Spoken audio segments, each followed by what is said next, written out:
Hey guys, welcome to the Salem Business Journal podcast. I'm your host, Jesse Peone, and I want to thank Local Plumbing and Compass Visuals for sponsoring the podcast. Appreciate you guys. And with me, I have House Representative and gubernatorial candidate. That's a big word for me. Gubernatorial candidate, Ed Diehl. Great to be with you, Jesse. Yeah, I'm really glad we got the middle name situation figured out last time. My middle name or yours? Your middle name. Oh, yes. Yeah, we did talk a lot about that. Yeah, of course. Yeah, Ed No Tax Deal. Yes. It wasn't legally changed. No, I did not legally change my name. People were worried. Yeah, online forums. Yeah, it was all over Reddit. Yeah, but so I'm glad we straightened that out. But looks like we have a whole lot of other things to straighten out. There's a lot of problems we have. So yeah, an unending list, but that's why we're doing this. I mean, that's kind of life, though. Let's just talk like homelessness for a second. Let's start there because Sure. I mean, homelessness was. Let's see, I ran for office in 2017, and I was like 20 or something at the time. Yeah. And homelessness was a problem 10 years before then. It was a problem then. Yeah. It was a problem now, 10 years later, and it's going to be a problem 10 years from now. Well, And so it's like. It's hopefully we get better with the problem, but I feel like there's certain issues, like we can complain until the end of the world about all the problems, but what I really care about and what I think people care about is they're kind of sick of everyone like just listing the problem. I feel like a lot of politicians do that. Like they'll say, this is a problem, and then people are like, yeah, but like they don't provide a solution. A solution to it. Yeah. So, anywho. Yeah, well, let's talk about that because you're always going to have homelessness. Yeah. It's part of the human condition. As long as you have human beings, you're going to have it. Mm-hmm. But I think what Oregon's doing is really create an environment that enables it. Mm-hmm. And the policies we have, I don't agree with the housing first policy.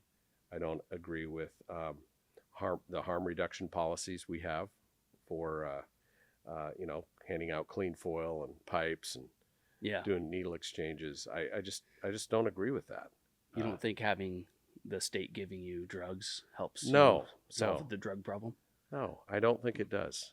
I think it is enabling antisocial, destructive behavior that's harming the people that they're serving as well as the rest of the community. And I think the communities are waking up and saying, hey, this ain't working. We've had enough. So, well, that was just like when Oregon legalized drugs. Basically, it was legal. Yeah. Well, they made it not illegal, right? Isn't that right? What it was? They made it not illegal, which means it's legal, right? And so they legalized drugs, and then we're like, hold up, maybe that wasn't the best idea. And so, the way I see it with the homeless situation, let's talk about the chronically unsheltered. Okay? Yeah. Some people say the street homeless, and to me, we have to accept that is not a housing problem. That is a drug addiction problem, and or a mental illness problem, and we have to acknowledge that. Yeah. Well, I would argue it's both. I think. Yeah. Because I did a podcast with DJ Vincent and Jimmy Jones. Yeah. Who, their organizations have a lot of controversy right now, just because they're very large, and as far as budget wise, and the homelessness problem, it seems like it's just getting worse, and so there's a lot of concern around that, right? And when I did the podcast with them, did you listen to that podcast? No. Oh, no. You should. But I know both of them, and yeah. Well, they both agreed, during this podcast, that the number one issue in regards to homelessness is housing affordability. And here's kind of how this goes. And to be completely honest, I agree with them. But I also agree with the mental health and drug issues as well. But with the ones who want and can get off the streets, it seems like Oregon's housing affordability has just become crazy. Yeah. And due to the fact regular housing, I'm not talking about affordable housing with government subsidies. I'm just talking about regular old apartments, regular old houses have just prices have skyrocketed the last few years. And, what they were saying is if we made regular housing for regular folks more affordable, then it would get people in affordable housing out of affordable housing and into regular housing, which would open up places in affordable housing, which would help people from get into affordable housing, which in turn would get more people off the streets, or at least the ones off of couches, right? Well, let's talk about and the way I look at that. There's people trying to do the right thing. Maybe Yeah. they're couch surfing. Maybe they're sleeping in their car, or they're going from shelter to shelter. They're trying to do the right thing. Yeah. Uh, we need houses that they can afford. And the thing is, I think we can build those houses.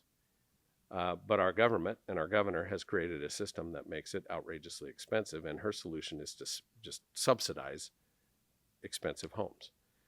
And I've seen some places. I was down in Medford Mm-hmm. a few weeks ago, and they were building out a tiny home community. And these homes are probably $25,000. Then when you have some infrastructure, maybe another 25, you're into this $50,000. And this can be done. And this one in particular was designed for 55 and older. Yeah. They had ground rules. It was clean. It was safe. Yeah. And it was affordable for the people that were there. They were paying anywhere from $350 to $550 a month. Yeah. And this outfit didn't take any government money. Well, and that's a great program. Yeah. But at the same time, right? Think about those, and I don't know exactly their situation, how they did it, but like when I talk to builders and stuff, and I'm sure you've had these conversations, like a lot of people aren't building like $200,000 homes anymore. Like basically a first home buyer home, for people who are, those aren't getting built. And from what I've heard from folks is that the reason these aren't being built is because permit costs are through the roof. Yeah. The environmental regulations, some of them are just like we get protecting the environment, but then I think sometimes they take things too far. And those things that get taken too far increase the price of a home drastically. And so just from what I've heard from builders is like, it's not worth for them to build these $200,000 homes because. Yeah, you've got, so I talk about this a lot too. Yeah. You got system development charges that are through the roof, permitting fees, all this stuff really jacks up the price of a home, and it does become not worth it. And then there's such a huge demand. If you can build a $200,000 home on a tiny margin or build a $500,000 home, and you're going to sell either one right away, well, what's the market going to drive? So that just tells you there is a demand for more homes. Yeah. And I think part of it is a land use thing. Mm-hmm. And for me, I think we have to look at expanding the amount of land that we have, so our children and grandchildren can live in this state. And we've created an environment where we're driving our kids and grandkids out because they can't afford to find a place. So I think once you make that more available, then you're going to start seeing more affordable homes. That's what we see in other states. Mm-hmm. And when I say affordable homes people can afford, not subsidized homes. I agree with you, and I think there is definitely a place for affordable housing. You have to have it, right? I mean, we got to have some sort of safety net. But to the extent relying on that, I think is where we run into. But I'm going to question. You're telling me that I've gone through Wallace Marine Park a couple times. Yeah. You're telling me that those folks are there because they can't buy a $200,000 home? I think that's the long-term impact of. I think that's down the road from that. Like if things are more affordable when people are like 18 to 30, right? That period of life when they're in the beginning, a lot of those people are way past that. Like they're years down the road of living this life and they've become accustomed to it. Now there are a lot of them. Yes, there's a drug problem, but like what leads to a drug problem, right? I mean, and a lot of the people who are out there, because at least like when I was homeless in Portland, and this was like more like 12 years ago, right? So it was a different world. But when I was talking to a lot of folks, a lot of them come from foster care, right? A lot of them come from screwed up family homes, lives, and that sucks. Because like I went through a lot of that, right? And it's not fun, and it's hard, and it really screws up your mind, to be honest. Mm-hmm. And it takes a lot of fight and push. In fact, I still have to fight and push to get myself to be a functioning good human, in society. And, but I just feel like a lot of them, like this, it's the long term down the line. So at some point they were just a kid, just trying to live life, and life dealt them a bad hand. But then there wasn't any sort of way there was no ramp to a regular life, Mm-hmm. to a good life. And so what do people do? They adapt and they survive. Yep.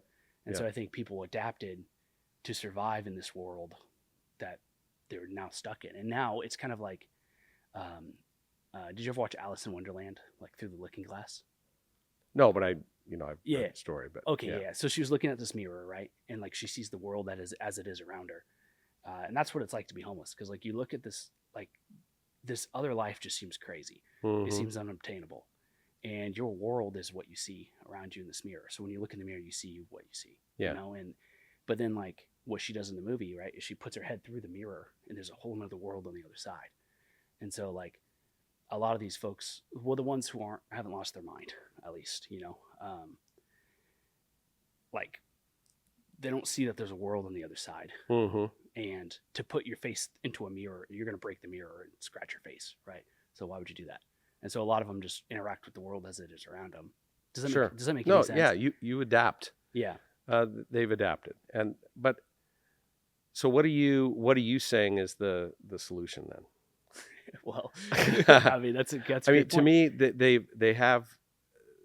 I could see what you're saying, but they need some incentive. Yeah. Well, I would say they need an incentive to change their behavior. For the people that are already in that spot, there's not a lot we can do instantly, right? But what we can do instantly is turn the freaking faucet off.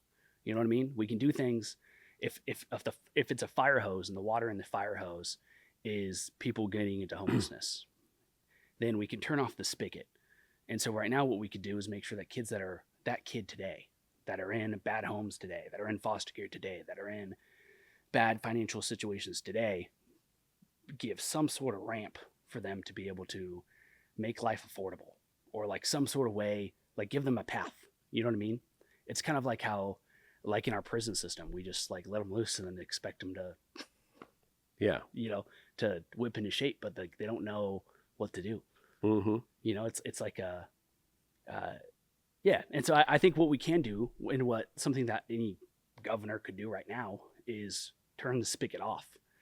And then we still got to deal with this. And this affordable housing thing isn't going to be the solution to the people that are already there. No, it's not. But it can turn the spigot off, so then we are not having new kids becoming new homeless people, which honestly, it'll be more financially affordable for us to help do that than it is to pay for a homeless person for their entire life, you know, with all the resources and stuff that goes towards that. But you're still thinking that it ultimately is a housing problem, and if we no. provided them housing, I would say that's the biggest for turning the spigot off, at least. Well, what do you do with the folks that are in this situation? That's a different conversation. That's where I think the conversation I was having. Yeah, for sure. Yeah. So I guess in the beginning one is like, how can we make things affordable for kids? Well, what we do out of high school and college. Here's what we do. We have to first we have to educate our kids, and we're doing a lousy job of that. I would agree with that. We have to have a business climate environment so we have good job opportunities, a strong economy, strong private sector economy. Yeah. That's the way out of poverty. Yeah. And the way to a stable home. Well, is you to touch on get that, educated. Yeah. You get a job. Mm-hmm. You get married. You have kids, kind of in that order. And if you do it in that order, you're successful. Odds are you'll be successful. Yeah. And so, but we need an Oregon that is prioritizing good education and prioritizing good paying jobs. Yeah, I would agree. Everywhere, not just in Portland, but in rural areas too. Well, and the reason for that, so what a lot of people hear when you say we need a strong economy, what some people hear, especially people like my generation and younger, is they hear, well, we want to give tax breaks to billionaires and let them, give them money, and then they hear trickle down economics, right? And what you and I think you're talking about is growing the economic pie, because if we're able to grow the economic pie, which basically is the general like wealth and well-being of our state, then most of our businesses are small businesses. Most of them are like, 10 or less employees. Right.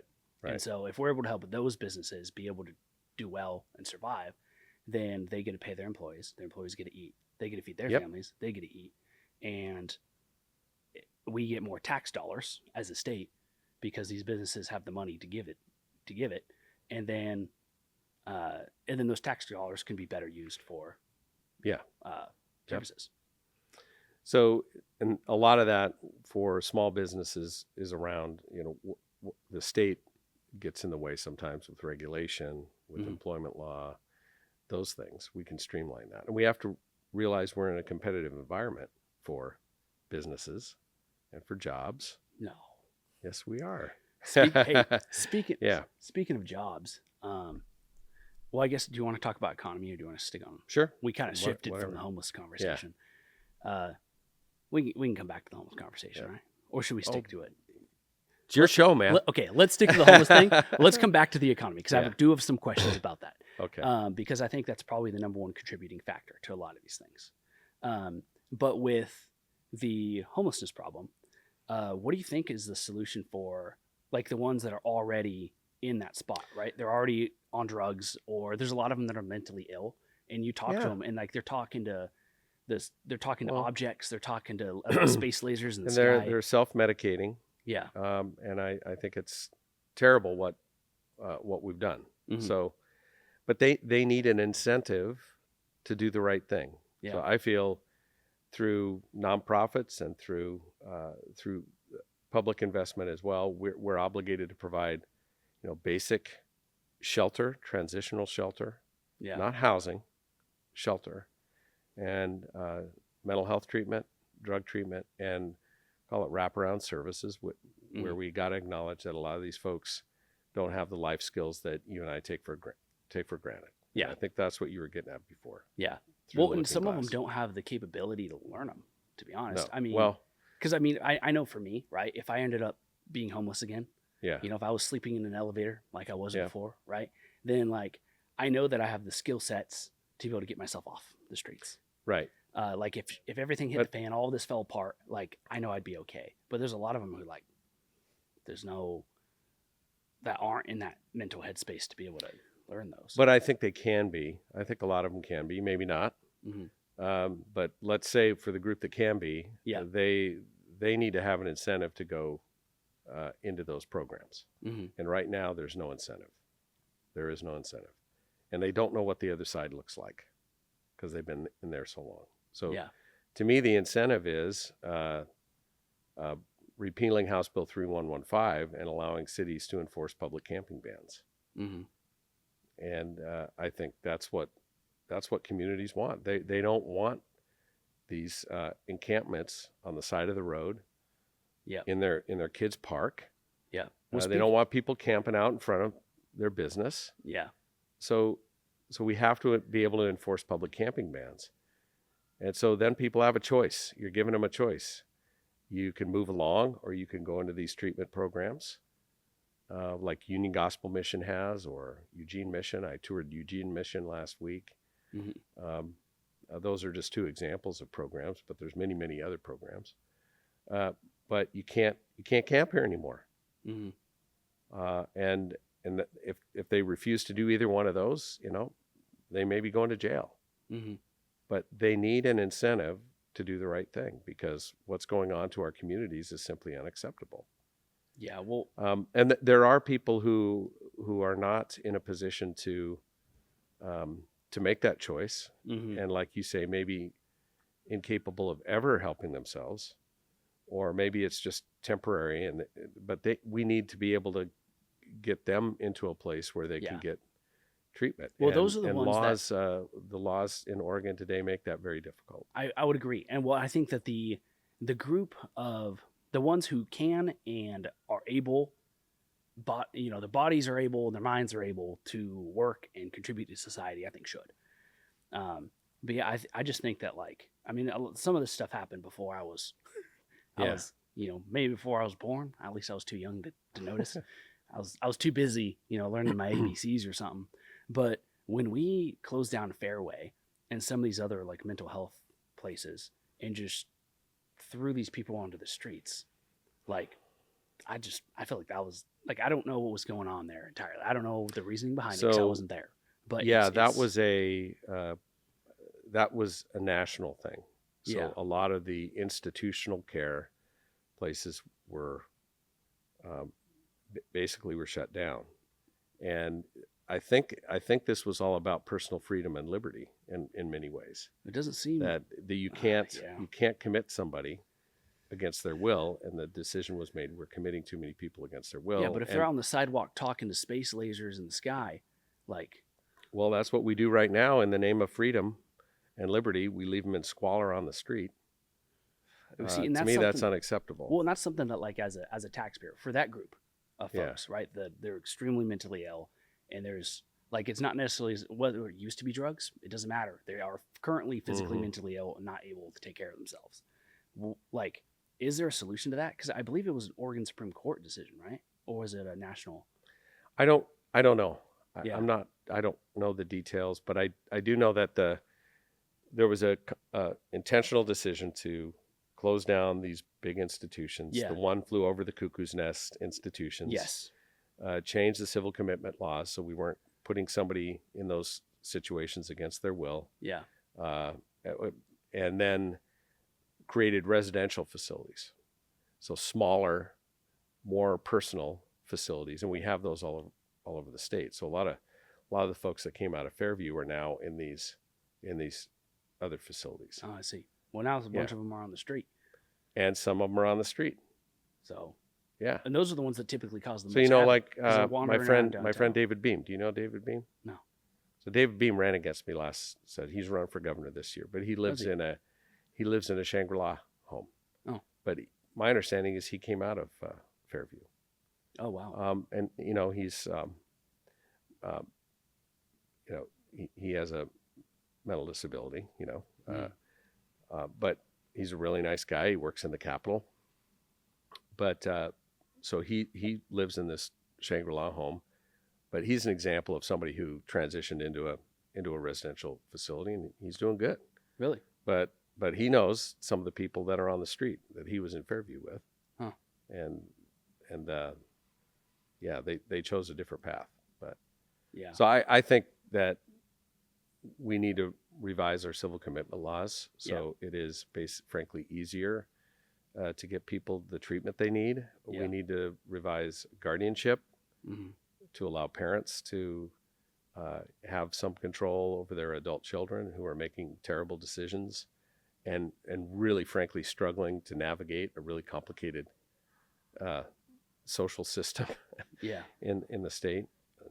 So it's complicated. And then like you said, there are ways we can build affordable homes people can afford. And we've regulated ourselves to death on that.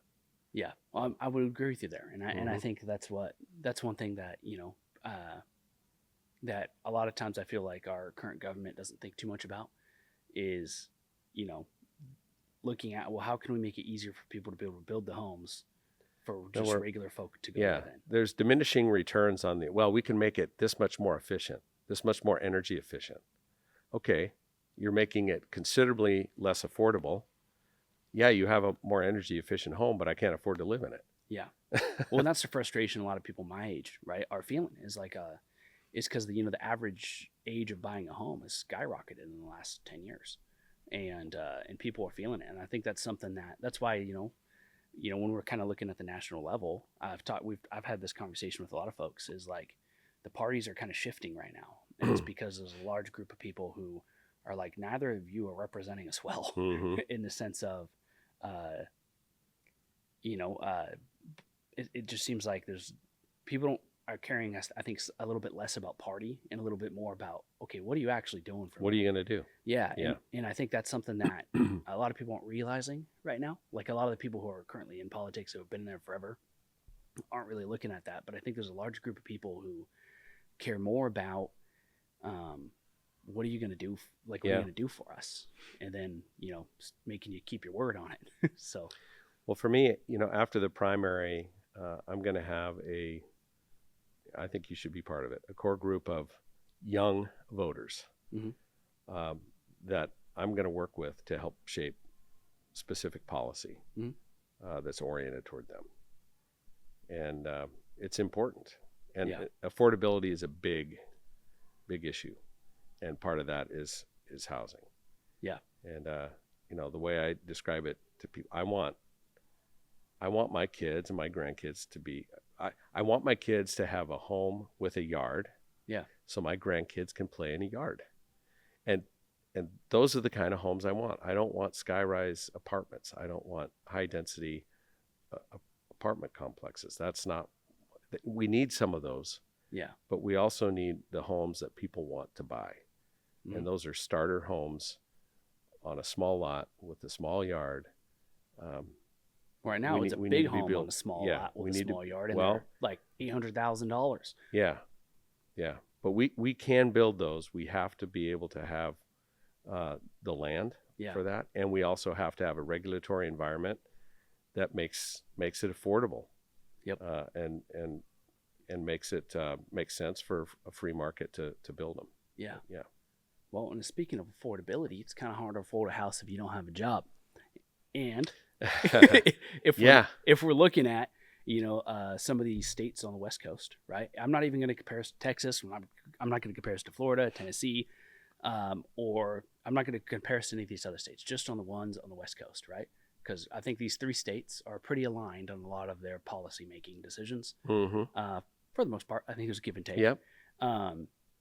But of the 3 states on the West Coast, Oregon is the only state that reported job loss in 2025. Mm-hmm. We had an 18,000 job loss, and including Intel and Nike, announcing major job losses. Yeah. And so I guess my question to you would be, what would be your plan, stepping into the governorship to address this? It's a big issue, and it's not just a Portland issue. It's a statewide issue. So yeah, that for me, that's one of the number one issues that that we have. And I look at why are businesses not setting up in Oregon, or why are businesses leaving Oregon? Yeah.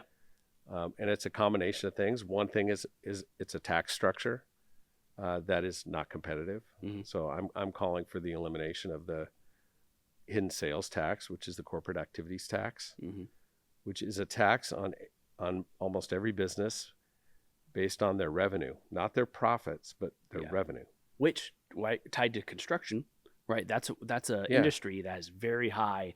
It costs a lot of money for the equipment, for the employment, for the tools, for the materials to build a house, and then a 2% margin on that is a big dollar. So amount. you're eating a big chunk. Yeah. And then it's also a regulatory environment that just makes it very expensive to set up shop in Oregon. And we have to realize that it's a competitive environment for business. I was talking to a business down in White City. I bring this up a lot, Pavati Boats, but they what do they do? They make these just beautiful aluminum drift boats. They're the aluminum drift boats with the door on the side. Oh, that's cool.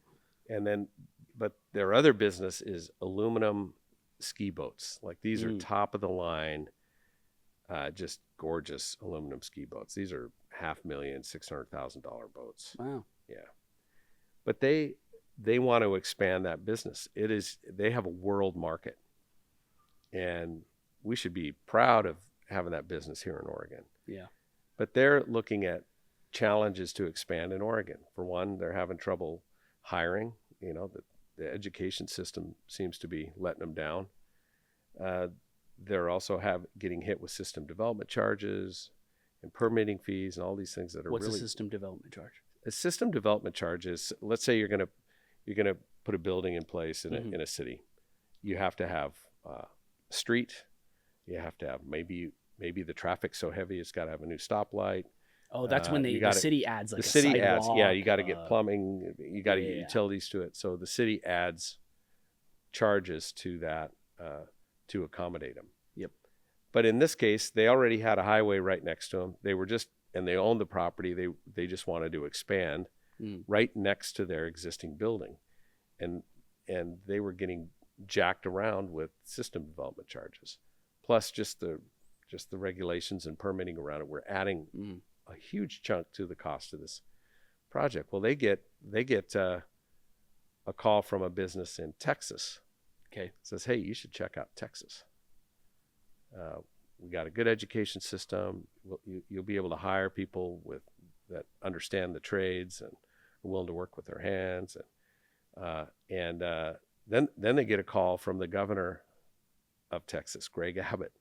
Mhm. They have a meeting with Greg Abbott. And this isn't a massive company. This isn't Dutch Bros with thousands of employees. It's a company, I think, with probably 50 employees. Hmm. And the governor of Texas is talking to him. Wow. Yeah. That's crazy. So they made a decision to move at least part of their business to Texas. Dang. They can't get an audience with Governor Kotek. Yeah. So that's the difference that I bring. I mean, I spent my career in business and engineering. Mm-hmm. I've been a politician since 2023. So I built a business from scratch. I sold a car. I leveraged my credit cards. Yeah. I built that up to 100 employees. So with and two that business business partners. was in Oregon? Yep, based in Albany. Okay. So what was Yeah. it like? Like what kind of personal hurdles did you run into with the state? Well, where I chose an industry that's pretty unregulated Yeah. on purpose. What industry?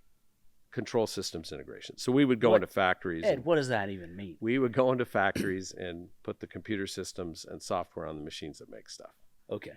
And it's a B2B kind of business. So my customers were like Boeing and ConAgra Foods, Lamb Weston, Mhm. Weyerhaeuser, a lot of smaller companies too. I'm just Okay. listing the ones that people would know of. And so we would go in and do everything. Our computer systems put the rivets in Boeing 747 wings. That's cool. We make French fries for Lamb Weston that you buy at McDonald's. Like we French welded fry machines? the controls for making the French fries Interesting. that would be frozen and then shipped to Huh. And then How did you welding the nose cone on the SpaceX Falcon rocket. What, space. really? Yeah. So our That's controls pretty did cool. that. A lot of sawmills I worked in, but so that's my background, and Yeah. with two business partners, and Jamie worked in the business with me. Okay. And Jamie's your wife. Yep. Okay. My wife. And so we built that up to 100 employees, based in Albany, but we had an office in Seattle and in North Carolina. Wow. But that whole career, I know what it's like to sign both sides of a paycheck and to pay myself last after paying your employees, Wow, that's hoping there's some money left yeah. that I can take home. And then, riding through a 2008 recession, I still remember that, scrimping and saving to make sure we kept our employees Yeah. so we could come out of that strong. So that's the perspective I bring. And the issues I remember were healthcare costs kept jacking up, and some of the decisions our state made Mm-hmm. really impacted my bottom line. So those things I recall, and I recall some of the employment law things, which really didn't impact us too much. A lot of those changes came in after I sold my interest in my company 8 years ago. But yeah, Oregon can make it especially difficult to build a business here. So would you say you're mostly unemployed now? Huh? Would you say you're unemployed now? I am unemployed. Yeah. No. Yeah, just joking. As a state rep, I am employed Oh, yes, fully. true. I'm true. busier now than I was, Ah. and making less money. You've reached your peak. Yes. Yes. Yeah. But I want a governor that understands business and that has that as a priority, Mm-hmm. and that realizes we're in a competitive environment for good paying jobs. And I want Oregonians to have good job opportunities. We have one third of our state is on Medicaid or some kind of public benefit. That's a lot. It's unacceptable. Yeah. One third. One third. So some of them, frankly, should not be. If you're a working age, able-bodied adult, Mm-hmm. You shouldn't be on Medicaid. You should have a job, or be looking for a job, or being trained to have a job. And so those changes are coming from the feds to change the eligibility requirements for Medicaid. Mm-hmm. But we also have we just have a system that you got to ask, why are so many people on that in the first place? Because we've made way of life that's unaffordable. Yeah. I want to lower taxes, is a big part. I want to be able to build homes and I want good paying jobs in this state. Okay, so what I'm hearing you say is, well, one, your business background I think is really cool. I think that's something that a lot of people in politics don't have. Just like how I feel like we have a weird culture in politics in the U.S. right now, where a lot of people graduate high school, I want to be a politician, and then they become a poli-sci major, and then they go intern for a politician, and then they work their way up through the political chain, but they've never been outside of politics. Which I don't have any, I'm not going to, I don't have any ill will towards people like that. You have to have people who understand the law through and through. But in America, I feel like there's a lack of scientists or business owners or which right now I feel like business owners is kind of making it a comeback. I feel like there's been more people not really in Oregon, but I feel like in the country as a whole, there's been more business owners stepping up, realizing the importance of policy. But I feel like in Oregon that hasn't been as much of the case. And we got to realize originally Oregon was set up as a citizen legislature. Yeah. You come off the farm, you represent your community. Yeah. Work on legislation, then you go home, work the farm. Yeah. Well, it's kind of I heard a guy the other day. I listen to a lot of podcasts, believe it or not, because I bet. Yeah, I like to learn things, And this one was this guy was talking about his comedy career. He was a comedian, hence his comedy career. Yep. And he was talking to his mentor about what he wanted to do. And he started really young. He was like a teenager when he started getting into comedy. And he was so focused on comedy, but his mentor told him, dude, go live life, because then you'll have more things to talk about, right? And you'll have more material to work with. Yeah. If you're so focused on the comedy and you're not living life, then you're not going to be relatable. You're not going to have anything to talk about. Yeah, and I think the same is true with politics, in the sense of if you're so entrenched in politics that you never go live a real life, you don't develop the knowledge or skills that are going to be useful for everyday people. I think you need to have a perspective of the receiving end of government.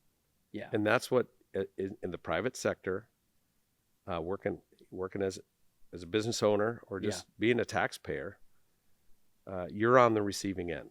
And if you don't have that perspective, then I don't think you're going to be a good legislator. Yeah. So I wish there were more people that had a business background, that had a private sector background. We have people in the legislature that have never worked for the private sector at all. Yeah. Have only worked for entities that receive public funding. And I think it distorts your entire perspective. I would agree with that, actually. And I wish we also had more engineers in the legislature. I just do. We have one. Yep. Right? Yeah. So that's good. On the note of people who are, current politicians who have been in it forever. So currently, and I'm not throwing any shade towards, Tina Kotek, but I'm going to point out something that I think a lot of people are thinking, right? And I did the same to you, same to anybody around us. And of just being pretty candid about what people are thinking and the truth. You know what I mean? Okay. With that in mind, so the Prosperity Council, right, was just created, what was 2 months ago? Something like that? She finally figured out prosperity is important. So she put former Senator Tim Knope in as the chair for this, which I thought was a great idea. I mean, honestly, that's what a leader should be doing. The timing of this Prosperity Council is kind of the questionable part, right? Because it's 6 months before an election. This is let's just cut to it. This is a political, this is to look good. Because our actions are not doing anything to incentivize business to come to Oregon. Mm-hmm. She's traveling around talking to businesses, saying, what do we need to do? How can we help? And one of the big issues is, why don't you veto Senate Bill 1507, which took away a lot of the tax incentives that were part of HR 1. Which HR 1? The Big Beautiful Bill. Oh. The Big Beautiful Bill included a bunch of tax breaks. Yes. You heard no tax on tips, no tax on overtime. Wait, are those happening or no in Oregon? Those are happening, but what changed is, our state tax code is connected to the federal tax code. So Correct. if the feds don't tax tips, the state doesn't tax tips and so Yep. on, unless the legislature acts. So what HR 1 had were some tax breaks or for accelerated depreciation rates for businesses. So if you're a business that's investing or spending capital or buying new equipment, you can accelerate that depreciation. The whole idea was to incentivize businesses to grow. And Senate Bill 1507 took that away. It separated us from those tax breaks, so your state taxes get hammered. And Governor Kotek did it because she saw $311 million of taxes that she wanted to collect. And I saw a $311 million tax break for Oregonians, in particular Oregon businesses, that we want them to stay here and we want them to grow and we want them to hire more people. Yeah, well, not just that. There's a lot of people who need that right now. You know what I mean? Like, but a lot of businesses are hurt. Well, some of them had already made investments, and now this is clawing the tax breaks back. Not only that, she disconnected us from a piece that would have allowed you to write off your interest on a new American-made car. So you buy a new American-made car, you can write off that interest. She took that away too. So businesses are saying, well, veto this thing. We don't like it. But of course she signed it. We have a referendum to refer that one to voters. Hopefully people will sign that. And it'll be out this weekend, by the way. But also she told a group of business people, we don't have a business climate problem. We have a PR problem. What is that? She does not understand the problem. So she's going around with this prosperity council at the same time we're passing legislation that makes it harder to do business in Oregon and disincentivize business growth in Oregon.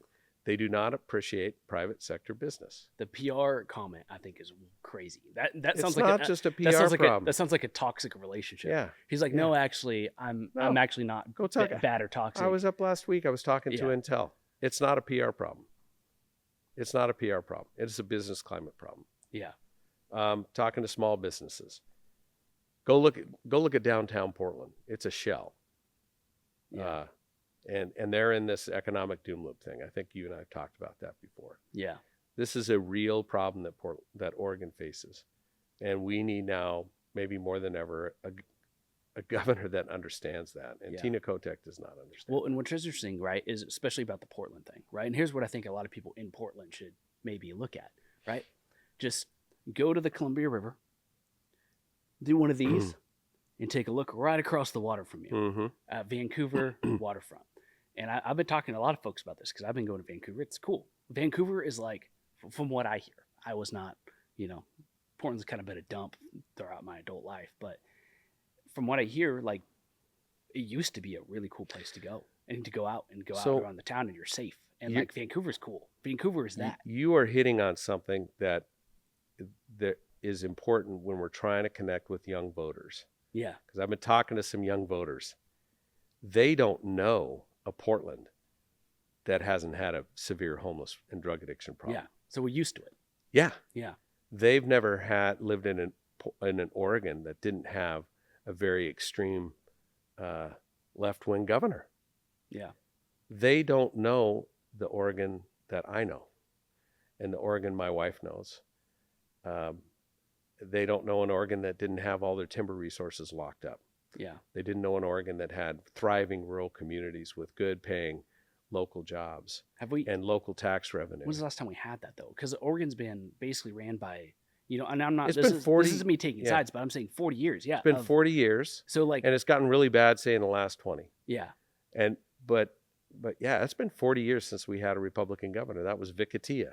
Yeah. It'll be 40 years to the inauguration day that he left office, January 1987. My question is, if you've been in control of the state for 40 years, who do you have to blame? You can't blame the Republicans. You can't blame, no. And so can't. And this isn't me taking sides. I'm not affiliated, right? This is me just saying, like, you got to own your stuff. No, and it is accelerated into the ditch in the last 12, 14 years. And that is under Tina Kotek's watch, first as speaker and then as governor. Mm-hmm. She owns a huge chunk of this. The tax burden that people are complaining about because they don't feel love for it. Shedding of jobs and opportunity. An affordability crisis, a homeless crisis that keeps getting worse, an education system that we're spending a ton on and getting dismal results. She owns that. But the thing is, we can fix it. Yeah. It's an Oregon problem. You can't blame anybody else but Oregon. Yeah. And a change in leadership will fix that. And Yeah. that's what I'm bringing, Jesse. Hey, that's totally fair. The one thing I will caveat that I will add to that is they also get to own the wins if they've been Okay. in control of a lot. Give of me this. a win. I'm trying my best here. All right, Ed. Give me a win. I mean, I would say that like it's the people, right? I think we have very creative people. I think we have a lot of strengths.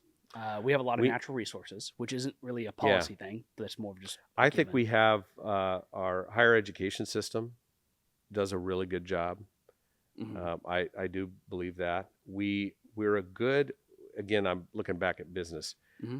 We do a pretty good job of incubating business. See, I would agree with that too. Yeah. Yeah. Very creative. Because we have really cool people. things. Yeah. Yeah. Really cool things come out of Oregon, but they don't stay because we don't have an environment that encourages them to stay and grow. And I want to build that. I'd love to have innovation hubs like some other states have. Yeah. See, and that's what I love. I love the positive culture. stuff, not always just like, yes, you have to acknowledge the problems because otherwise you're never going to get better. Right. But like, it's also like playing to the strengths that we do have. So and we do have some strengths. And I've talked to folks about how we can play to those strengths. Yeah. So why don't we have, call it an innovation hub or things like that, where we encourage businesses not only to start up here but to stay here. Yeah. Like I've got talking about innovation. Mm-hmm. Oregon has the world's first humanoid robot factory, which is insane. Yeah. Yeah. Agility Robotics. It's in my house district, 17. It's just outside of Salem. Mm-hmm. It's in my district. Yes. Yeah. And and that's a spinoff from OSU. Yep. OSU has a world-class robotics lab. My business hired students that came out of that lab. Mm-hmm.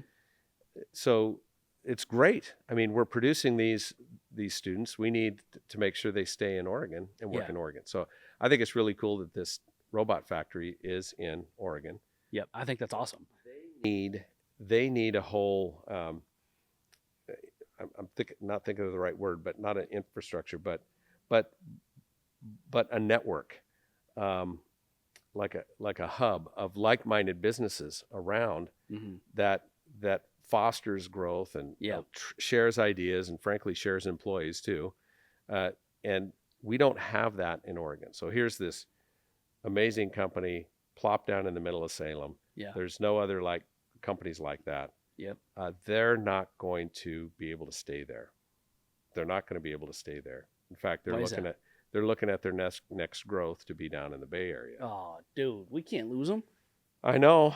I don't think they're going to leave, but they're not going to grow here. I see. So they're going to expand in other areas. Yeah. And why is that? So just due to the business climate, or it's due to capital? Yeah. And it's also due to talent. Well, a lot of capital is just leaving the state. We're producing a lot of good students. Yes. But let's say you want to hire somebody that's got 15 years of experience in technology. Maybe they work for Facebook and you want to bring them into your technology company. You're the only game in town right now. You're going to have a hard time recruiting them to come to Salem. Yeah. So we need that. We need more of that infrastructure around of more companies like that. I want to build that out in Oregon. So what you're saying is you want to create an environment where these other robotics companies or technology companies or just really robotics, whoever AI feels like they should be able to come here. We create an environment where it's friendly for them to come here and build and create. Call it an innovation hub. Oregon State is going to have the largest university-owned AI data center in the country. Wow, that's cool. It's being built out now. Man, we should be leveraging the heck out of that. We should be building a whole innovation hub around this robotic technology and that AI technology. Well, why would we do that if we could just tax them? And so I think Oregon can do that. Yeah, we can do that. Yeah, and other states have done that very successfully. Yeah, private-public partnerships, and so we can do it. Fair enough. Okay, let me make sure we can get some of these other ones in. Okay. Okay, so another question, speaking of, kind of policy and business world, is the climate protection program. Yeah. So currently, Oregon Business and Industry is suing the state. Let me make sure I have this right. Yep. Okay, so Oregon in Business and Industry is suing the state right now over the climate protection program, saying it'll cost businesses about $5 billion. Now, a lot of Oregon voters, including the ones in the suburbs that you're going to need to win, want the climate action. Meanwhile, let's rephrase that. I think that's a stupid question.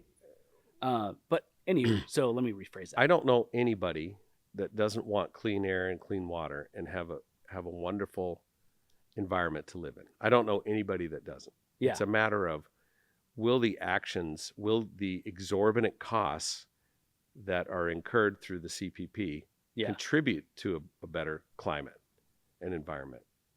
And my answer is no. We're going to pay through the nose. It's like cap and trade on acid. Okay. And for people who haven't done acid, can you describe? So cap and trade is basically we're putting a tax, although we don't call it a tax. It's a fee on carbon producers. If you produce carbon, we've determined carbon is killing us. I kind of question that, but but the idea is to tax carbon and then invest in other things to offset that carbon production. Okay. And so this is a fee on anybody that's, I think it's natural gas producers and fuel distributors, things like that. And it's going to cost every consumer here a ton of money. But the money that they raise through these fees, and they call them fees, I don't think it's a fee. That's another topic for another day we should talk about. We're talking about disguising taxes as fees. It's a tax. Yeah, when's a tax not a tax? When the governor calls it a fee. Yeah. So now these fees that are accumulated, these taxes, go to a nonprofit, a woke nonprofit called Seeding Justice, and they will use the money for climate justice projects. What is a climate justice project? Exactly. What is a climate justice project? That could be restoring a neighborhood that they feel was taken out due to decisions in the past, and so it's which doesn't seem like there's anything wrong with that. But is there is that dollars? Yeah, is that the best use of that money? Yeah. And is there going to be any accountability for that money? And is it going to benefit the climate? Well, I think we've seen in the news, a lot recently. And I think this is something that, while yes, we're seeing in the news, it's also something that's kind of real life. I think there's a lot of a lack of accountability with a lot of these nonprofits. Total lack of accountability, especially with the homeless situation. We're dumping billions into a problem that's not getting any better. Yeah. And it's the homeless industrial complex. But this is just another example. So this is an executive order. It wasn't run through the legislature. It came to be because Republicans blocked cap and trade in Oregon. And so Governor Brown said, well, we'll just do something worse via executive order. And then that got shot down because the DEQ didn't go through the correct process. So they brought it back using the correct process, and now it's in place. Interesting. As governor, I will repeal the CPP. Okay. Good answer. Yeah. Thank you for this. Thank you for the straight up answer. Another on that same question, for the accountability of these nonprofits. I'm getting feisty on this one. Okay. So for accountability on these nonprofits, like you mentioned, the homeless industrial complex, right? Do you have a plan for how to better hold a lot of these nonprofits accountable for the amount of money that we're putting into them versus the results that we're getting out? Measure outcomes. Okay. We don't even know how many people we're serving. I brought this up in a debate. I said Portland's cost. We're spending $184,000 per homeless person in Portland, and is that a real number? Well, I was thinking of something that I'd heard about Vancouver, Yeah. and I attributed it to Portland. And so, but here's what the press fact checked me. Yeah. And they said, well, we can't find any evidence of this. In fact, we have no idea how much we're spending on the homeless problem. That's probably worse. So does that make you feel better? No, that's Yeah. worse. The best I can see is the concrete numbers through the services we're providing. Yeah. It might be like 80, it could be up to 80,000 per homeless, but then that doesn't count law enforcement. That doesn't count the ER visits. Yeah. It doesn't count a lot of other stuff. Yeah. So I think my number is actually closer to the truth than the 80 or 90. But the whole part of the issue is we don't track who we're serving. We don't have any really expectation of outcomes. Mm-hmm. We need that. We need that. If I'm going to fork out money what can to a governor nonprofit, do? well, if you're going to fork out to a nonprofit that's serving, that's helping the homeless, Yeah. then I'm expecting them to show me results that are showing people are getting out of homelessness. I mean, that's the goal, right? Isn't it? It is for me, but it's not necessarily the goal for the people that are providing these services. Yeah. Well, They see their job as serving the homeless. And I want to have services that are designed to get people out of homelessness, get them into transitionary shelter, Mm-hmm. Help them learn a trade, help them get a job, help Mhm. them stabilize, get off drugs. And if that's not the goal, then what are we doing? What are we doing here? What are we doing? Yeah. It's no wonder we have other communities busing their homeless to Oregon. Yeah. And I know I've talked to some people who deny that's happening. It's happening. Yeah. Well, And then Portland buses them to Pendleton and some other places. yeah. Well, I mean, So- I think, well, that's a whole different conversation. I feel Yeah. like that would be another podcast. But I think, So let me just on this accountability thing and Sure. measuring outcomes. I believe in performance-based budgeting. If you're going to come Yeah. to me with a new program, say, hey, we want to implement this government program. Okay, Mhm. what are the outcomes? We're going to set a sunset clause, so you're going to have to vote again on it to keep the program. mhm. But before the sunset, you're going to demonstrate to me that you're achieving these outcomes. Mhm. And if you're not, then the program sunsets, or you redesign it so you can achieve those outcomes. Mhm. That has to happen, and it's not happening. We took all this one-time COVID money and we created institutions out of that. Gosh. And Well, it's even no our wonder school that district our was spending state budget's yeah. doubled in 10 years. So I'm just seeing, what is this money going? Is Yeah. it doing any good? And suddenly these programs we never had in 2020 are now essential, and we will not survive without them. Prove that to me. But Yeah. that's what happened. We took this one-time COVID money and spent it on propped up- long-term solutions. spent it. Yeah. Yeah. Some school districts just spent the money on one-time projects. Other ones hired a bunch of staff. I know. Well, Salem Yeah. Kaiser, right? Salem Kaiser. hired a bunch of staff with short-term COVID money, and then Yeah. now And- they and put so- teachers in a place, which is not fair to those teachers even, Right. because they were hired thinking, "Oh, I'm going to make a career out of this." And what a crummy thing to like think that you're going to have a Mhm. whole career, and then all of a sudden you're out of job, hmm and because people spent short-term money, knowing it's short-term money, on long-term positions, Yeah. which I just think is Yeah. crummy. Yeah. But anyways, let's move on from that one. That's a Okay. whole different. That's a whole different podcast. Okay, so one thing that I really want to, one thing that I have to ask you, because let's just say you make it out of the primary, Yep. right? So now it's you versus Kotek, and I think there's other Democrats, but I mean, really, it's just Kotek, right? Honestly, Well, after the primary, it'll be. it's just Kotek. I don't if we're think the being- other Democrat opponents stand a there's- chance. No, they're not. And that's why no one's really focused. Otherwise, I would interview them if they did. But okay, so it's you versus Kotek, right? You guys are running head to head. In order to win the governorship, right, you're going to have to win a substantial amount of voters from Multnomah County and Mhm. Washington County, which are Mhm. the two most populous counties in the state of Oregon, right? That's why everyone complains about how Portland runs their elections. Mhm. Now, what would be your pitch? So, like, Mhm. if I right here, look at me, I gotta put on my, this is Yep. my I live in Portland hat, and if I live in Portland and I live in Multnomah or Washington counties, why should I vote for you versus Tina Kotek? Yep. Me specifically. So there's several elements to. Ultimately, I need more votes than Tina Kotek. Yes.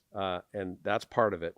But there's some other things I'm bringing to the table that are going to help. Okay, well, let's as hit on this But first. but and then on we'll this hit on, one, yes. on this one, what I'm doing is focusing on the issues that unite us as Oregonians like never before. Mm-hmm. When I talk to people in Portland, they feel taxed to death. Mm-hmm. Their education system is underperforming, Mm-hmm. and their kids are not getting a good education. Mm-hmm. They're seeing jobs leaving, Mm-hmm. and Portland's really feeling that, probably more than the rest of the state. So those are three big ones, and then another one is a homeless situation that's just continues to get worse, Mm-hmm. not better. So I'm coming with concrete solutions that are much different than what Tina Kotek's coming to. Mm-hmm. Though every one of those pain points was created by Governor Kotek. And I'm coming with fresh solutions, common sense solutions to those problems. And here's what I'm hearing from metro area voters. Mm-hmm. I'll give you an example because I got an email from one here recently. Okay. Said, "Hey, I want one of your yard signs. I'm a lifelong Democrat. All I've done is vote. Never been involved politically, but I can no longer support Governor Kotek. And while I don't agree with you on all your social issues, Mm-hmm. I agree with you on the issues that are really affecting me and my family. Mm-hmm. And you make a lot of sense, and I want to support you." And there's a growing number of people in the metro area that are just not satisfied with the direction of our state, and they're willing to look at somebody that they can trust.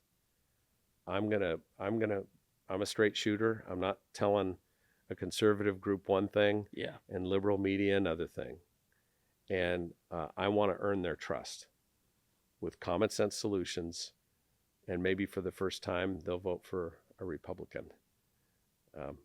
But that's what I'm going to do, and that's how I'm going to win those votes, and that's what I'm doing right now. fair. Well, then, I mean, even if you do win, Democrats have a supermajority within the House and the Senate, so you're going to have to figure out how to work across the aisle in order to get things done. Well, I'll do it the way I've been doing it already. I look to find common ground with everybody, and it will have to form alliances between Republicans and Democrats in the legislature to get things done. But here's how I see it. And I told this to the Oregonian in Willamette Week, and they hated it. Yeah. But when I win, it's an earthquake. It's an earthquake not only in Oregon, but across the country, because Oregonians are saying after 40 years, we want to change. It's time for a change. Even if it's by a slim majority, that comes with its own agenda. Because I'm presenting the people's agenda. This is what the people want. They want lower taxes. They want a totally different approach to bring accountability and excellence and discipline back to their school system. I go on and on. So I'm bringing that agenda. I expect the legislature to enact my agenda. I'll work to form alliances between Republicans and Democrats on this, the more moderate Democrats in there. But if they are unwilling to enact that agenda, I'll use my veto authority. I'm going to hire new agency leadership and realign the agencies and use rulemaking authority to streamline those agencies. But if they're unwilling to enact my agenda, I have no problem being the first governor to cheap petition measures, ballot measures, put it directly on the ballot, take it directly to the people, and bypass the legislature. Well, what's wrong with that? Yeah, what is wrong with that? Yeah. If they're unwilling to do what the people want, then let the people weigh in. Well, it's one thing. The Oregonian was aghast at this. Why? Well, because it's one thing if you were saying I'm going to be authoritative, I'm just going to shove it through. That would be, I would be aghast. Right? Yeah, if I said I'm just going to do it by authoritarian. executive order, Yeah. no, there'll be some executive orders, but that's not a good way to run a government. I would agree. But But if you're bringing it to the people, I mean, that's democracy. Yeah. Yeah. And if the legislature is unwilling to enact what the people want, I'll take it to the people. And then if it's a bad idea, the people will just shoot it down. The people shoot it down. Yeah. But the Oregonian, well, first, Willamette Week called me, said I led a rebellion with the transportation tax. Goodness. But the Oregonian really said, "Oh, that's a terrible way to run a government." I said, "What's terrible is passing bills that the people don't like, and ignoring the voice of the people by not even giving good bills a hearing, much less a vote. And that's what's wrong. That's a bad way to run a government." You should just wait to see what I say about you. You're cooked. And that's this whole referendum process and petition process exists because, and this goes way back. We were one of the first states to ever do this. The first state. It exists because people have a distrust of politicians. Yeah. And people have a distrust of politicians that start listening to special interests over their own interests. So I don't want to do that. I don't want to go around the legislature, but I will use that. I will use that if needed. And the other thing is, you look at the makeup of our Congress, the congressional makeup in Oregon, it is gerrymandered. 5 of 6 Congress people are extreme far left. Come on. That does not represent Oregon. Not even close. Actually, after. And our legislature is gerrymandered as well. Well, yeah. I mean, what people do is they always point to other states. Oh, well, that state's bad. That state does this, which I don't think is the right approach. The right approach is it is 100% gerrymandered. And in fact, actually, I think it was the University of Pennsylvania, an East Coast university. Yeah. But I believe it was University of Pennsylvania. They gave grades on after the census and everyone redistricted. They gave grades to each of the states. Did you see this study? The report card. They gave all these states where was report Oregon? cards. I believe there were 2 states that got the worst score, if I remember correctly. Yeah. I think the other one was Texas. I know it was a red state. There was a red state. And Oregon was right there with them. Yeah. Well, Oregon. I think it was a D. I don't know if it was an F. But I just know, either way, a D or an F on gerrymandering is not a good score. When you have a gerrymandered legislature, that will be a legislature that is not reflecting the will of the people of Oregon. Yeah. And I've given a couple examples when I go around. One is, who thinks that foreign adversaries should own Oregon farmland? I haven't met anybody that thinks that's a good idea. No, that's crazy.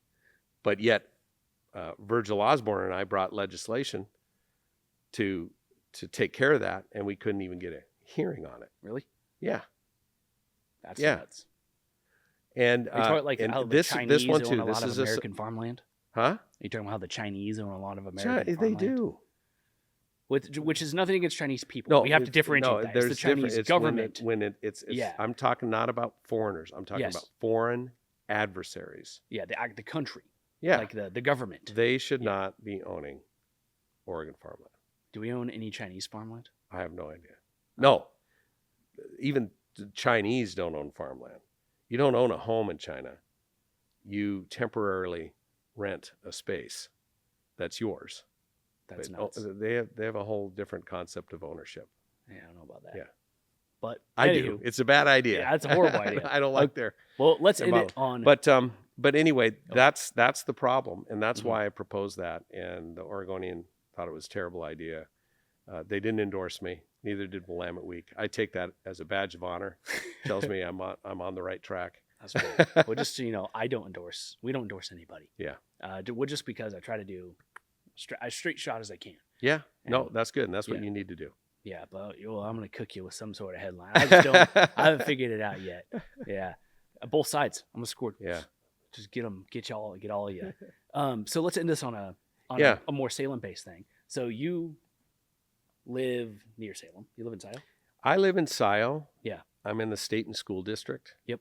So I'm just barely into Lynn County. And my district has a big chunk of Marion County and a little sliver of Lynn County that I live in. Yeah. But just half an hour out of Salem. Cool. 25 minutes. So you've spent some time in Salem. Yes, I have. A couple hours. Yeah. What is... So you've spent a couple hours in Salem, yeah? 1 or 2? Yes, I have. Okay, or 3. What's your favorite spot to eat? Yeah, for lunch, one of my favorite spots is La Margarita. We can walk there from the Capitol. Yeah. And they're really fast, and they have really good food. Yeah, the owners are good people too. Yeah, it's Yeah, good. That's they a good are. spot. They are. We like going to Ritter's. We like their cocktails, Mhm. so we'll go there. We last place we went to, Archives, right next to Ritter's. We like going there as well. They have nice Yeah. cocktails, and both of them have really good food. So Mhm. that's those are places that we regularly visit. Well, good. Yeah. Well, any other? Nah, screw it. We'll just move on. I would have Go gone to Chica's, but they kicked me out. Chicha's. Chicha's, but they kicked me out. I heard about that. What happened there? So our team called there and said, "Hey, we want to have an event here." Yeah. And we'd send them an email saying we want an event for Ed Diehl for Oregon. Mhm. But somewhere along the line, they didn't understand it was a political event. Oh. And but we had a reservation, Yeah. and then we promoted it with Representative Dan Farrington, who I've endorsed to Mhm. take my seat, House District 17. And so they were getting nasty calls. I mean, people were calling us white supremacists and Nazis. I mean, it's laughable. Yeah. And so I think the owners of Chicha's just got really nervous and Mhm. said we couldn't have the event there. They don't allow political events. Mm. And I called her up, but I apologized. I said, "I'm sorry for the misunderstanding. That Yeah. was not our intent. We thought everything was you were aware of what we were doing." Mhm. So we rapidly redeployed and moved right next door to the space. Oh, the space Yeah. in parallel 45th Yeah, parallel. yeah, because that's Yeah. where Chicha's is now. Yeah. So we moved into the space. We Yep. rented it. We found a caterer. We found a bartender. Oh, that's nice. And in 2 hours, we had a new venue, and we had 80 people in there. Dang. We couldn't even have done our event in Chicha's because we didn't have enough space. Dang. And Yeah. it was having it in the space allowed me to give a talk and field a bunch of questions. We wouldn't have Yeah. been able to do that either. So it actually worked out better. Yeah. But I feel bad because it got, it got kind of ugly, and then the announcement that the owner made, anyway, I don't think that was appropriate. Her response, the right response was there was a misunderstanding in the reservation. We don't allow political events. Mhm. Sorry for the confusion. That would have been the honest response, but her letter was, to me, I didn't not read appropriate. it. Yeah. I didn't read it. I just heard about it. I saw articles about it. And I was Yeah. like, I don't know if that's really worth me putting together a whole story for, I couldn't believe I heard about it on the Portland radio. That's wild. Like, wow, this must be a slow news day. Yeah. Yeah, I know. I thought that was insane. Yeah. Yeah. It's kind of funny things people write about. Like, it's Yeah. just, what's your goal here? I don't know. But anyways, well, Ed, thank you so much for coming on the podcast. Yeah, Yeah, you bet. It's Thank always a you. blast. And post primary season, let's do it again. Let's do it again. Yeah. Now I'm going to a car show in Sile. A car show. Yeah, it's the Lamb and Wolf Fair this weekend. Okay. And tonight they're having a car show. Hopefully the rain doesn't come until like 9 o'clock or later. Oh. My COVID project was I bought a lift, Okay. a 2-point lift, and a buddy of mine and I rebuilt the suspension in this thing. It had Dang, that's never cool. been touched since 65. Wow. I'd rebuilt the engine years ago, but the body's pristine, so I didn't have to do anything with that. So Mhm. now I have almost a brand new car. Dang. That's and cool. it's fun to drive, and it looks gorgeous. And yeah, I'll take it to the show. Do you have your wave down? No, I What kind of don't. wave? Can I you show me don't. your waving form? Is That's this good. how you do it? Yeah, I think it's Oh, is it like I think this? it's yeah. Okay. You should practice that. I think Okay, before. I will. Oh, Princess Diaries. This is how I usually wave. There's a thing. If you pass somebody in a Corvette, you gotta wave it. You just stick your head up over the, it's convertible, so you just stick your hand up. Oh, that's it. Or the Jeep wave. I have a Jeep, and Are they all different Jeep owners waves? wave. They're different waves. Now that one's you got your hand on the steering wheel. It's like it's a 2-finger or thumbs up or something. That's all I do. Oh, that's for Jeeps. That's it. For That's the Jeeps, that's it. But But with the vets, you stick you your use hand hands up. out. Yeah, hands out. That's Interesting. usually it. What do you think the Tesla wave is? There is no Tesla wave. Oh. I have a Tesla too. There is no Tesla wave. No one cares. I don't think anybody cares. Ah. If there is a wave, nobody filled me in. Dang, I know. Maybe none of us got the memo. Yeah. That's the problem. Dang. Yeah. What other cars have a Wave? I think that's it. I just happen to own. Just There Corvettes and must Jeeps? be some other, maybe some European roadsters that Have a yeah, a like Wave. Jaguars are. Come help me! My car's dead on the side of the road. yeah, Jaguars. Yeah, it's a please come help. Actually, I love Jaguars. Do you? Yeah, I don't know about the they're new beautiful. ones, man. I don't know. Well, they came out with some weird stuff. It was weird. Well, it's kind of Their like, okay, sales you know, plummeted. I think is just as weird is Kia's. Okay, so Kia's trying to be all fancy. Get Yeah. out of here, Kia. You know, it's like, here's another beef I got, Ed, while we're on here. Let's go off the rails. Okay, have you been to Denny's recently? No, because their bacon, you can see through their bacon. Last time I was there. I wasn't that Oh. aware. Okay. But now I'm gonna. You, now I'm you, aware. it is so thin, you can see through it. That's crazy. Yeah. We're gonna fact check this. You're gonna see this in the You Oregonian. better fact check. You're gonna it. see this Okay, in yeah. the Oregonian. Okay, so here's my beef with Denny's. Right, I like Walmart. Here's why I like Walmart. You go to Walmart, like, it's trash. Everyone knows it's trash. You know what I mean? You're paying mediocre prices for mediocre products and services, as Dave Chappelle said. You know, like, and everyone knows it. Well, It's some okay. of their produce is pretty good. I'll tell you. But anyway, Yeah, please we're not continue. gonna go there. You know, and then there's like McDonald's. McDonald's is the same thing. Like, Mhm. they know, you know Mhm. that they know. No one has any higher expectations, and it's okay, right? And then you got Target, right? Target's the same thing, but they pretend to be bougier, and it's the same people shopping at both. Target. Yeah, yeah. And so here's my problem with Denny's, right? Denny's, back when I was in high school, they had the 2468 menu. Do you remember this? No. That's when Denny's like, yeah, we're trash. We know we're trash. And they were okay with it. They're like, this is who we are. And it's fine. You know, you go to Denny's for the 2 a.m., you know, it's all you can eat pancakes for $4, you know, a couple of eggs and bacon for $2. And that's why you went there. Last time I went to Denny's, it was like a $50 bill. And yeah, Denny's is trying to be bougie. And I am not, people aren't falling for it. You're not going to do it. Yeah. You're like, Well, maybe their bacon isn't transparent anymore.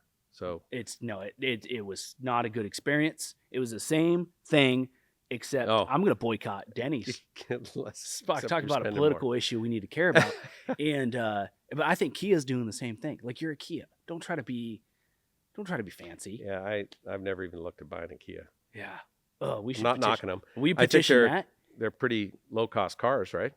Or are they trying to? They're trying to be bourgeois now. And Well, I think they're still low cost, but I think they're trying to be bourgeois. oh, okay. And I'm not falling for it. Will you petition that? Sure. Denny's and Kia. Denny's and Kia. As governor. Okay, You heard it here. I'll bring it.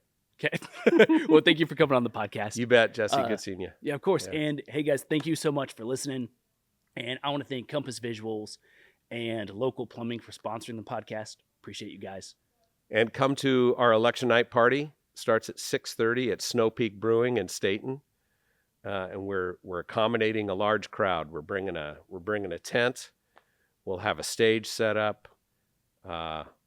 Let's go have some fun. Sounds like a good time. Yeah. Boom.